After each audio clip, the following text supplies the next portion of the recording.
습니다. 환영합니다.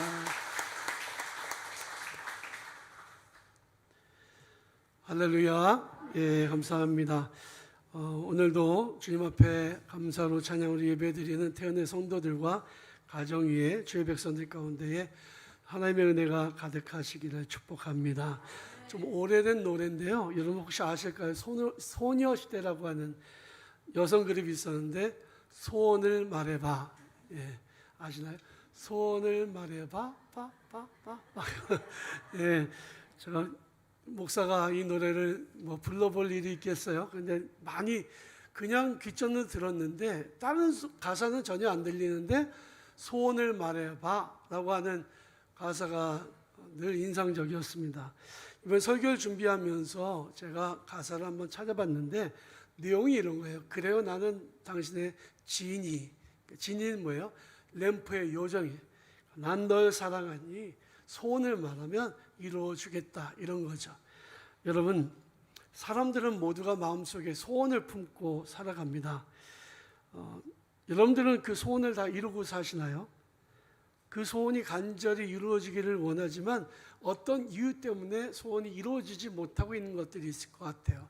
제가 마음에 품은 것, 기도하면서 품은 것이 성도님들의 소원을 하나하나 좀 알아봐야 되겠다. 그래서 할 수 있는 대로 좀 그 소원들을 이루어 드리면 좋겠다라고 하는 생각을 하게 됐습니다. 소원이 무엇인지 분명한 사람도 있고 그 소원이 무엇인지 불분명한 사람도 있어요. 그러나 누구나 마음에 소원 하나쯤은 품고 삽니다. 여러분들의 소원은 무엇일까요? 성경에 보면 급한 소원이 나오는데 소돔과 고모라 성이 하나님 심판을 받아 멸망받을 때에 아브라함의 조카 롯이 천사에 이끌려서 도망 나오잖아요. 그런데 성이 다 멸망하는 것을 보고는 앞에 있는 작은 성을 가리키고 천사에게 부탁합니다. 저 성은 멸망시키지 말아 주십시오. 왜냐하면 저와 가족이 가서 살아야 되니까요. 천사가 대답하기를 그래, 이번에도 너의 소원을 들어주겠다라고 말합니다. 그러나 두려움이 휩싸인 나머지 롯은 딸과 함께 산에 들어가고 거기에서 딸들을 통해서 자녀를 낳게 되는데 모압과 암몬 족속이에요. 질투에 의한 소원도 있습니다. 누가 잘 되면 배가 아프고 그래서 우리가 갖게 되는 소원들이 있잖아요. 창세기에 보면 야곱의 아내가 4명이 있었는데 그 4명 중에 2명은 자유인이고 2명은 여종이었거든요. 여종들이야 질투를 할 수가 없겠지만 레아와 라헬 그 2사람은 서로에 대해서 질투했습니다. 언니 동생이었지만 언니가 애를 낳으면 동생이 질투하고 동생이 아기를 낳으면 언니가 질투해요. 왜? 남편의 사랑을 독차지하고 싶은데 그게 안 되니까. 그래서 레아가 아들을 낳으니까 라헬이 기도합니다. 하나님, 내게도 아들을 주십시오. 소원이 있는 거죠. 그러나 그 소원은 사실은 질투에 의한 소원이었습니다. 사무엘하 23장에 보면 다윗이 이렇게 마지막 유언을 남깁니다. 내 집이 하나님 앞에서 이렇지 않냐? 하나님이 어떤 분이시냐? 나와 더불어서 영원한 언약을 세우셨고 그리고 나를 만사에 굽이 되고 견고하게 하셨으니 나의 모든 구원과 나의 소원을 반드시 이루어 주실 것이다. 다윗에게는 이런 확신이 있었습니다. 내 소원을 이루어 주신 하나님, 나의 가문에 복을 내려주신 하나님에 대한 분명한 확신이 있었던 거죠. 성경에 보면 사람들의 수 없는 소원이 나와요. 성경을 읽을 때 주제를 하나 정해서 읽는 것이 재미있습니다. 성경에 나오는 인물들 중에 소원, 그들이 어떤 소원을 가지고 있는가를 살펴보고 그럼 그 소원이 과연 어떻게 이루어졌는가를 연구하고 성경을 그런 관점으로 읽는 것도 대단히 도움이 돼요.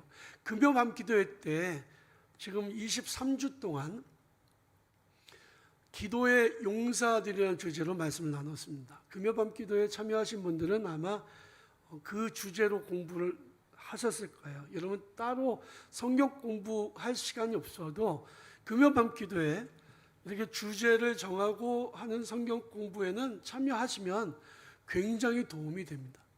그래서 제가 그것을 우리 부목사, 이목사한테 정리를 한번 해보라 했어요. 원고는 있는데 현장감을 살리기 위해서 유튜브를 보면서 한번 쳐봐라 그랬는데, 제가 그 친 내용을 보니까 내용이 너무 재밌어요. 그래서 나 혼자 보기는 아까워서 그래서 책으로 만들까 지금 생각을 하고 있습니다. 여러분들 그냥 스쳐 지나가서 그냥 한번 듣고 끝나는 것이 아니라 좀 그렇게 공부를 하실 수 있으면 좋겠죠. 그런데 성경은 그런 식으로 공부를 하면 굉장히 정말 한도 끝도 없이 재밌는 거예요. 소원의 관점에서 보면 성경 속에는 좋은 소원을 품은 사람이 있고 나쁜 소원을 품은 사람들도 있어요. 그런데 나쁜 소원은 어떻게 되는 게 복일까요? 안 이루어지는 게 복이고요. 좋은 소원은 이루어지는 게 복이죠. 여러분들의 좋은 소원이 다 이루어지시고 나쁜 소원은 안 이루어지시기를 축복합니다. 나쁜 소원이 뭐 어떤 걸까요? 누가 정말 마음에 안 들어요. 저놈 가다가 확 꺾으러져라. 저런 놈은 죽어야 돼. 뭐 이런 거. 잘 되면 안 돼. 망해라. 뭐 이런 거. 이런 마음의 나쁜 소원들이 이루어지면 어떻게 될까요? 안 되죠. 잠언 11장 23절을 보면 의인의 소원은 선하나 악인의 소망은 진노를 이루느니라 했습니다. 다시 말해서 내 안에 선한 마음을 품으면, 선한 소원을 갖고 있으면 나는 의인이에요. 근데 내가 나쁜 소원을 많이 품고 있으면 나는 악인이란 얘기죠. 유대인들이 포로로 바벨론에 끌려갔다가 그 나라가 망하고 페르시아가 그 나라를 점령했잖아요. 페르시아의 지역에 살고 있었던 유대인들이 한날 한시에 멸족당할 위험한 상황이 있었습니다. 그건 뭐냐면 하만이라고 하는 사람이 유대인들을 너무나도 싫어해서 한날 한시에 죽일 소원을 품었기 때문에 계획을 차근차근히 진행해 가고 있었습니다. 그런데 같은 시기에 에스더라고 하는 여성은 자기 민족이 하만의 음모에서 벗어나 죽지 않고 구원을 얻는 게 소원이었어요. 만약에 하만의 소원이 이루어졌다면 유대인들은 히틀러가 아니라 하만에 의해서 다 죽었을 것입니다. 한민족이 허무하게 사라졌을 거예요. 하지만 하나님은 에스더의 기도를 들으시고 그의 소원을 이루어 주셨습니다. 빌립보서 2장 13절에 보면 이런 말씀이 나오는데, 너희 안에서 행하시는 이는 하나님이시니 자기의 기쁘신 뜻을 위하여 너에게 소원을 두고 행하시나니. 하나님은 하나님의 선하신 뜻을 이루시기 위해 우리 마음속에 소원을 허락하신다는 거죠. 그리고 그 소원을 이루기 위해서 내가 애쓰고 노력해 나갈 때에 하나님의 계획하심이 이루어지게 하신다는 겁니다. 기도하는 사람이, 믿음이 있는 사람이 어느 날 갑자기 이상하게 무엇이 하고 싶거나 어디에 가고 싶거나 무엇인가를 보고 싶거나 누군가를 만나고 싶은 생각이 들면 그것은 하나님이 나를 이끄시는 손길일 수도 있다는 것을 생각해야 돼요. 바울이 아시아 지역으로 전도 여행을 가려고 했을 때 이상하게 길이 자꾸 막혔어요. 지진이 났든지 뭐 홍수가 나서 길이 없어졌든지 자꾸만 길이 막히는 거예요. 이상하다. 이게 뭐지?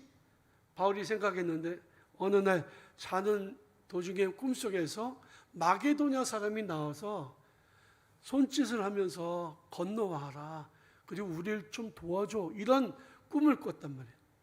그때 바울이 잠에서 깨고는 하나님이 나를 마게도냐 지역으로 보내시는구나 라고 하는 사실을 깨닫게 됐습니다. 그래서 하나님의 인도하심을 믿고 마음에 마게도냐로 가겠다는 소원을 품고 순종하면서 나아갔습니다. 바울이 마게도냐의 첫 성인 빌립보에 도착해서 숙소를 정하고 그리고 마음속에 이런 마음이 들었어요. 강가 쪽에 한번 나가볼까? 나갔다가 빨래하는 여성들을 만나고요. 거기서 믿음의 사람인 루디아를 만나게 됩니다. 루디아는 자기의 집을 바울에게 내어주고 예배 처소로 삼게 했습니다. 루디아의 마음속에도 바울의 말씀을 들으면서 갑자기 이런 마음이 들었을 거예요. 우리 집을 바울 사도에게 내어드려야 되겠다. 빌립보 첫 번째 교회의 시작은 루디아의 집에서 시작을 한 거죠. 우리는 우리 마음속에 생기는 소원들이 하나님의 이끄심일 수도 있다는 사실을 기억해야 됩니다. 그렇다면 내 마음에 생기는 마음의 소원이 하나님이 주신 소원인지 아닌지를 구분을 해야 되겠잖아요. 어떻게 구분할 수 있을까요? 첫 번째는 내 마음에 일어나는 소원이 욕심에 의한 것인지 아닌지를 구분하면 됩니다. 자, 갈라디아서 5장 16절에 보면 이런 말씀이 나와요. 내가 이르노니 너희는 성령을 따라 행하라. 그리하면 욕심을 이루지 아니하리라. 육체의 일은 분명하니 곧 음행과 더러운 것과 호색과 우상 숭배와 주술과 열매 맺는 것과 분쟁과 시기와 분냄과 당짓는 것과 분열함과 이단과 투기와 술 취함과 방탕함과 또 그와 같은 것들이라. 내가 술 취했어요. 제가 취했다는 게 아니라 만약에 그렇다면 막 술이 취했는데 갑자기 뭐가 하고 싶어. 이거는 성령의 감동이에요? 아니면 내 잘못된 마음의 육신의 소욕이에요? 육신의 소욕이죠. 내가 막 방탕해서 막 마음에 뭐 이런저런 소원을 가져. 그거는 성령의 소욕일까요? 육체의 소욕일까요? 당연히 육체의 소욕이죠. 내가 누군가 싸웠어요. 분쟁이 있었어요. 분열함이 있어서 내가 뭘 하고 싶은 마음이 들어요. 그거는 성령께서 주시는 소원이에요? 아니면은 잘못된 소원이에요? 잘못된 소원이죠. 구분하기가 어렵지 않아요. 내 욕심에 의한 것이라면 그것은 철저하게 차단해야 됩니다. 그러나 성령의 이끄심이라면 이것은 내가 기도하면서 이루기 위해서 노력해야 되는 거죠. 그래서 두 번째는 그 소원이 성령의 인도하심으로 말미암은 것이라면 순종해야 된다는 거죠. 만약에 오해하지 말고 드세요. 저한테 그렇게 오해하지 말고 들으세요. 저한테 해달라는 얘기가 아니에요. 갑자기 어느 날 내가 맛있는 거 먹는데 우리 목사님 대접하면 좋겠다. 이건 내가 혼자 먹기 너무 아쉽네. 그래서 목사님 생각이 났다. 이거는 성령의 소욕일까요? 내 욕심에 의한 걸까요?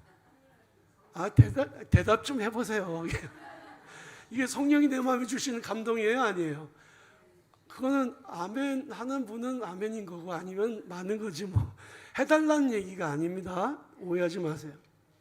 갑자기 우리 부목사님이나 전사님 용돈 좀 드리고 싶네. 도서비 좀 드리고 싶네요. 이런 마음이 들면 우리 이 목사님 혼자 사는데 반찬이 없는데 반찬 좀 사다 드리고 싶네. 이런 마음이 들면 이거는 좋은 생각이에요? 나쁜 생각이에요? 목사 맛있는 거 사주는 것 때는 대답이 적더니 그래 너는 네 거를 먹어라 이거예요? 갑자기 목사님을 대접하고 싶은 마음이 든다. 그럴 때 사탄아 불러라.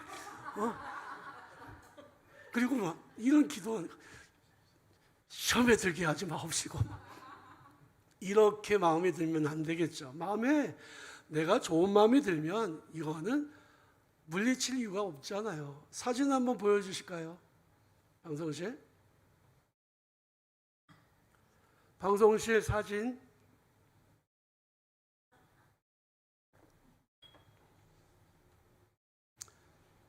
네, 사진 하나를 보여드리는데 이거 혹시 보셨나요? 이 사진? 예, 뉴스를 보신 분들은 보셨고 아니면 세상 일에 관심 없는 분들은 안 보셨을 텐데 저 할아버지가 수레를 끌고 가는 거 아마도 폐지를 모으시는 분이신 것 같아요. 비가 오는데 한 여성이 다가가 우산 씌워드려요. 왜 우산 없이 가시니까. 그런데 우산을 씌워드렸는데 이 여성의 어깨는 비어 있어요. 비를 자기는 다 맞으면서도 이 할아버지를 씌워드린 거죠. 이게 신문에 나오면서 뉴스에 나오면서 와 세상이 따뜻하구나. 아직도 사람 사는 세상이 괜찮네. 이런 얘기가 나왔어요. 기사가 또 계속 나왔어요. 이 할아버지가 아마 기자가 와서 물어봤겠죠. 그랬더니 할아버지가 하는 말이 이 여성이 우산만 씌워준 게 아니라 돈도 줬다. 야, 저렇게 착한 사람이 있냐. 너무너무 좋은 일이다라고 생각한 거죠. 거기서 더 기사가 나오기를 이 여성의 가족에게 이 여성의 이름이 누군지 어디서 온 누군지를 알려달라 그랬어요. 그랬더니 이런 말이 돌아왔습니다. 어제인가 오늘 나온 그 기사인데 나는 기독교인이라 내가 믿는 그 신앙에 따라서 착한 일을 했으니 이런 거 알려고 하지 마십시오라고 부탁했대. 그랬더니 거기에 댓글이 달리기를 저건 주작 아니냐. 저거 사진을 누가 저렇게 찍었냐. 일부러 대기하고 누가 찍은 거 아니냐. 이런 식의 댓글이 달리더라. 기독교인들이 착한 일을 했다면 좋은 시선으로 안 봐요. 그런데 그렇다고 안 해야 되겠냐. 여러분 얼마나 아름다운 모습이에요. 얼마나 사랑을 정말 실천하는 모습일까요? 믿는 성도들은 달라도 달라요. 뭐가 달라도 달라요. 저 사진을 보는 순간 저분은 어느 교회 집사입니다. 집사가 아닐까라고 속으로 생각했는데 제 짐작이 맞았습니다. 세상에 착한 일 하는 사람들은요, 예수 믿는 사람들이 정말 많아요. 드러나지 않을 뿐이지. 사진 없애주시고요. 내가 만약에 누군가 어려운 형편에 있는 사람을 도와주고 싶다 이런 마음이 생겼다면, 그런 소원이 생겼다면 그것은 성령께서 주신 감동인지 아닌지를 한 번 더 체크하고, 그래도 감동이 계속된다면 내 마음에 소원을 주신 분이 하나님이신 것을 믿고 순종하는 게 맞습니다. 만약에 소원이 생겼지만 만약에 내 마음에 아까운 생각이 생겼다든지 인간적인 미련 때문에 순종하지 않는다면 그것은 하나님의 인도하심을 따라가지 않는 것과 같다고 말씀드릴 수 있어요. 우리가 착한 일을 워낙 할 수 있는 존재인가요? 본성적으로 내가 착한 일을 할 수 있는 존재인가요? 아닙니다. 인간은 기본적으로 악한 존재예요. 내가 내 욕심 챙기는 게 맞지 남한테 나눠주고 베푸는 거 그거 어려운 일이에요. 왜? 본성이 그렇기 때문에. 그래서 조금 개화되고 조금 문명화된 사회에서는 그래도 나누어주고 베풀고 또 구호하고 구제하는 일들을 합니다. 그런데 가난한 나라들 가보세요. 그냥 놔달라고 이리저리 달라고 뭐 난리를 치거든요. 본성적으로 인간은 악하기 때문에 착한 소원을 품는 게 어려워요. 그렇다면 우리가 착한 소원을 품는 그리스도인으로서 착한 마음 소원을 품게 된 이유가 뭐냐? 이것은 성령의 인도하십니다. 너희 안에 행하신 이는 하나님이시니 자기의 기쁘신 뜻을 위하여 너에게 소원을 두고 행하신다고 말씀하고 있습니다. 여러분들의 소원은 무엇인가요? 그 소원들을 이루고 살아가고 계십니까? 성경에 보면 모세는요, 정말 지긋지긋한 게 이스라엘 백성들이었어요. 애굽에서 이끌고 나온 다음서부터 원망을 하고 모세를 계속 공격하고 힘들게 했습니다. 심지어는 모세를 돌로 쳐 죽이려고까지 했어요. 그런데 시내산 앞에서 그들이 우상 숭배를 하고 막 송아지 앞에서 뛰노는 모습을 보고는 하나님이 야 얘들 글렀어. 다 치워버릴게. 저 민족은 없애고 내가 너부터 시작해서 새로운 민족을 만들어줄게 라고 말씀하셨을 때에 모세는 자기에게 가장 소중한 것을 걸고 하나님 앞에 기도합니다. 하나님, 저들이 악한 짓을 한 건 사실이지만 저들을 이 광야에서 멸망시키면 안 되지 않습니까? 차라리 내 이름이 생명책에서 지워지게 하시고 저들을 용서하시고 구원해 주십시오라고 소원 기도를 올렸습니다. 이 모세의 소원의 기도는 엄청나게 위대한 기도예요. 가나안 정복 전쟁을 하면서 어느 정도 땅들을 점령했을 때 갈렙은 여호수아에게 이렇게 말합니다. 이 산지를 내게 주십시오. 이 산지는 아직 점령되지 않는 땅이에요. 헤브론 땅이고 거기에는 거인 족속들이 사는 땅입니다. 그때 갈렙의 나이가 85살입니다. 내가 지금 나이가 많아서 지금 그렇지만 내가 젊었을 때에처럼 내가 지금 여전히 힘이 있으니 이 산지를 내가 싸워서 차지하겠습니다 라고 말합니다. 나이가 들면 선한 소원들 못 품는다고 생각할 수 있지만 아니에요. 나이가 아무리 들어도 내 마음에 선한 소원을 가지고 있다면 늙은 게 아닙니다. 다윗은요, 하나님의 성전을 건축하고 싶은 마음의 소원이 생겼습니다. 어느 날 자기 집에서 잠에서 깨어났는데 한 가지 사실 깨달았죠. 내가 사는 이 집은 백향목으로 지은 좋은 집이고 하나님의 법궤가 있는 곳은 지금 광야에서 사용하던 천막이니 하나님을 위해서 내가 성전을 지어야 되겠다고 마음에 소원을 품었습니다. 다윗은 전쟁터에서 사람을 많이 죽였기 때문에 성전을 지을 수는 없었지만 하나님이 다윗이 이런 마음의 소원을 품은 것만으로도 기뻐하셔서 그에게 복을 내려주셨습니다. 여러분, 가정을 위한 마음의 좋은 소원을 품으시기 바랍니다. 하나님이 여러분들 마음속에 가정을 위한 소원 품은 것들을 이루어 주시고 그것을 통해서 가정에 큰 은혜와 복을 내려주실 줄로 믿습니다. 만약에 내 마음에 교회를 향한 소원이 있다면 그 소원을 가지고 기도하시고 그 소원을 이루기 위해서 여러분들 충성하고 헌신하시기 바라요. 그 마음의 소원을 이루어 주심으로 교회의 큰 부흥과 놀라운 기적을 허락하여 주실 줄로 믿습니다. 내 마음에 민족을 향한 소원이 있다면 하나님, 내 마음에 있는 소원을 이루어 주시옵소서. 그리고 우리나라의 큰 구원과 또 평화와 번영을 허락하여 주시옵소서라고 기도하면서 그 소원을 품고 믿음으로 나아가는 성도들이 되시기를 바랍니다. 우리나라의 소원은 뭘까요? 통일일까요? 요즘 사람들한테 물어보면 통일 아니에요. 옛날에 우리의 소원은 통일, 꿈에도 소원은 통일했지만 지금은 통일을 원하는 사람 많지 않습니다. 그러니까 북한에서도 우리 부를 때 이제 대한민국이라고 부르지 남조선이라고 부르지 않잖아요. 이미 이제 나라는 두 나라가 된 거죠. 그런데 북한의 소원은 뭘까요? 그 전에 우리의 소원은 뭘까요? 대한민국의 평화와 안정과 번영이죠. 지속적인 번영. 그런데 북한의 소원은 뭘까요? 대한민국을 차지하는 거죠. 왜? 우리나라는요, 지금 전 세계에서 10위 안에 드는 경제 강국이잖아요. 북한은 핵무기를 가지고 있겠다. 대한민국을 그냥 차지하고 나면 세계 10위 안에 드는 국가가 되니까. 이거는 손도 안 쓰고 코를 푸는 거예요. 그러니 꿈에도 소원은 통일인 거죠. 무력 통일.